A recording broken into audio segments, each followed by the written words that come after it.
अस्सलाम वालेकुम, मैं हूँ अरूज मकसूद और आप देख रहे हैं इस वक्त मेरा YouTube channel learning with Arooj.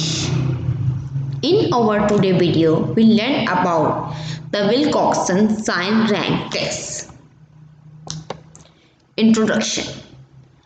This test is more powerful than the test it's make into account the signs as well as the size of difference from the hypothesized average।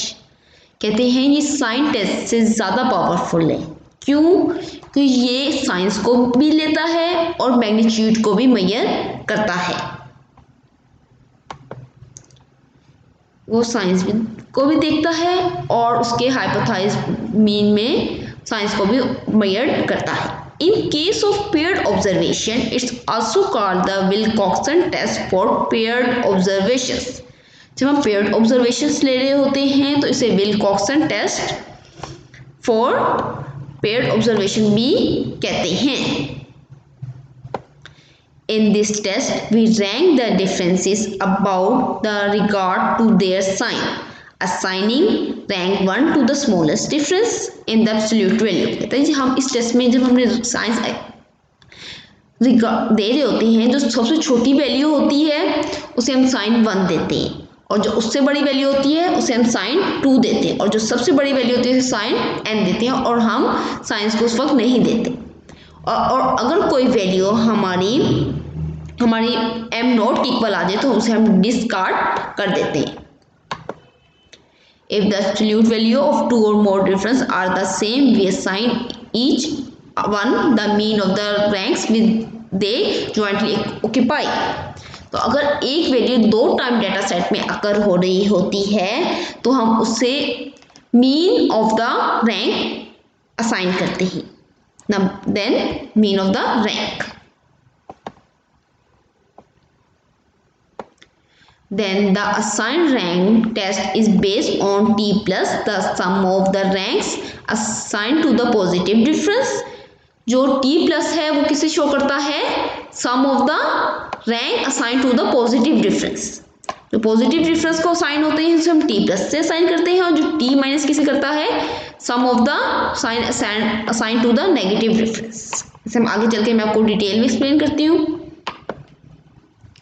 For the critical value of T, 2 sided अगर हमारा test है तो हम लोग critical value कैसे calculate करेंगे? जो हमारा टी होगा less than equal to tabulated value at 2 sided level of significance. For the 1 sided test इसमें हमारा alternative hypothesis less than type हो या हमारा alternative hypothesis greater than type हो, तो दोनों में हमारा टी टेस्ट क्रिटिकल रीजन कैसे कैलकुलेट होगा? T less than equal to tabulated value at 1-sided significance level। The Wilcoxon sign test also assume that the sample population is symmetric। जो हमारा sign test है वो also assume करता है कि हमारी जो सैंपल ऑब्जर्वेशन है वो क्या है? सिमेट्रिक। और अगर हमारी ये कंडीशन फुलफिल हो रही होती है तो हम मीडियन की बजाय सैंपल मीन भी ले सकते हैं।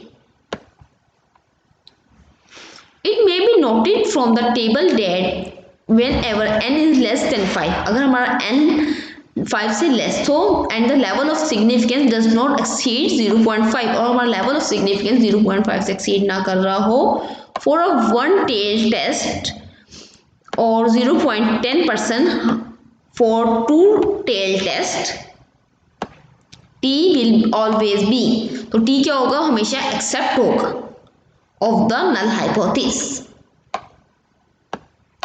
एग्जाम्पल पर आते हैं। Suppose that the national average mark in the English examination is 60%। National examination marks क्या है? 60%।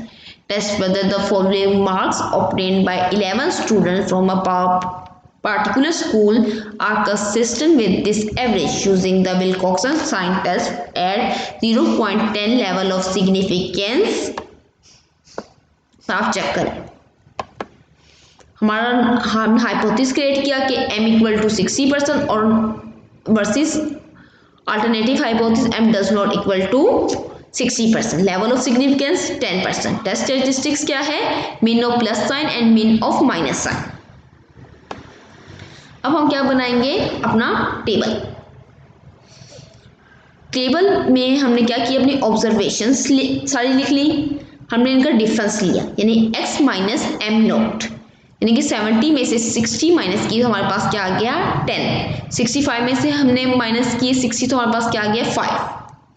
इसमें एक बात ऑब्जर्व करने वाली है, हमने 60 में से 60 माइनस किया तो हमारे पास क्या आ गया 0, ठीक है। फिर हमने क्या किया, इसका मोड ले लिया, यानी एब्सोल्यूट वैल्यू ले ली, यानी कि जो माइनस साइंस भी जिनके साथ थे उन्हें भी हमने प्लस कंसीडर कर लिया, और जो जीरो वैल्यू थी उसे हमने अपने डेटा सेट से डिस्कार्ड कर दिया। अब हम उसे यहाँ पर कैलकुलेट नहीं करेंगे। फिर हमने इसे रैंक असाइन किए, हमने देखा हमारे पास जो स्मॉलेस्ट वैल्यू है 2, वो 2 टाइम अकर हो रही है, एक ये 2 है और एक ये 2 है, तो हमारे से 2 साइन हमारे पास बनते हैं 1 एंड 2, 1 प्लस 2 3, 3 डिवाइड बाई 2 1.5, 1.5, इस तरह हमने इस साइन को 1.5 1.5 असाइन कर दिया। नेक्स्ट 4, उसे हमने साइन असाइन किया 3, फिर 4, फिर 5, और इस तरह हमने अप टू साइन असाइन कर दिए 10 तक। अब हम आ जाते हैं नंबर ऑफ पॉजिटिव साइन पर।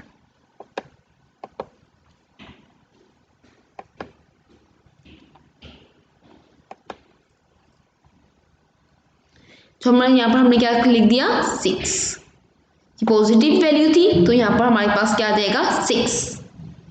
नेगेटिव हमारे पास कौन कौन सी वैल्यूज हैं, -2, उसका क्या साइन असाइन करेंगे 1.5,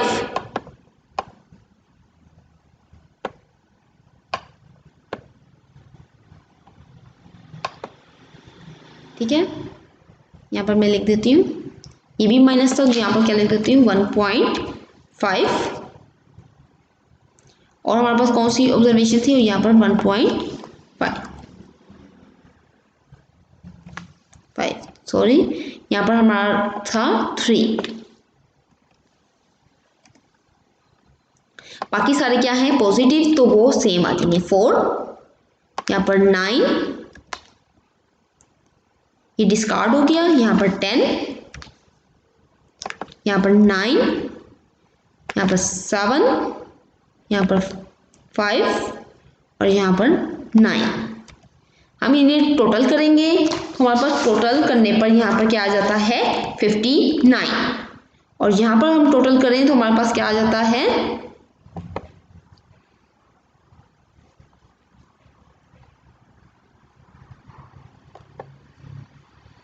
यहाँ पर हमारे पास क्या आ जाता है 1.5, 1.5 + 6, यहाँ पर हमारे पास आ जाता है 6। इन दोनों से छोटा कौन सा है 6, तो हमारा जो टेस्ट स्टैटिस्टिक्स क्या है वो t माइनस यानी कि 6। अब हम हमारे पास टोटल ऑब्जर्वेशन थी 13, उनमें से एक डिस्कार्ड हो गई तो हमारे पास कितनी ऑब्जर्वेशन रह गई 12, और वह लेवल ऑफ सिग्निफिकेंस क्या है 2 साइडेड है, तो हम 0.05 पर देखेंगे। अब हमारे पास क्या है 12 में जाना है, n हमारे पास क्या है 12 और अल्फा क्या है 0.05। यहाँ पर हम जाएं तो हमारे पास क्या आता है आंसर, तो हमारे पास आ जाता है 13। हमारा जो अब क्रिटिकल रीजन है वो n = 12 पर हमने जीरो डिफरेंस को इग्नोर कर दिया है, तो हमारा क्या आएगा क्रिटिकल रीजन 13, यानी कि 13 और 13 से नीचे हमारा क्या होगा क्रिटिकल रीजन। हमारा टेस्ट स्टैटिस्टिक्स की क्या वैल्यू थी 6, हमारा टेस्ट स्टैटिस्टिक्स किसमें लाइज कर रहा है क्रिटिकल रीजन में। दैट्स व्हाई हम अपने नल हाइपोथेसिस को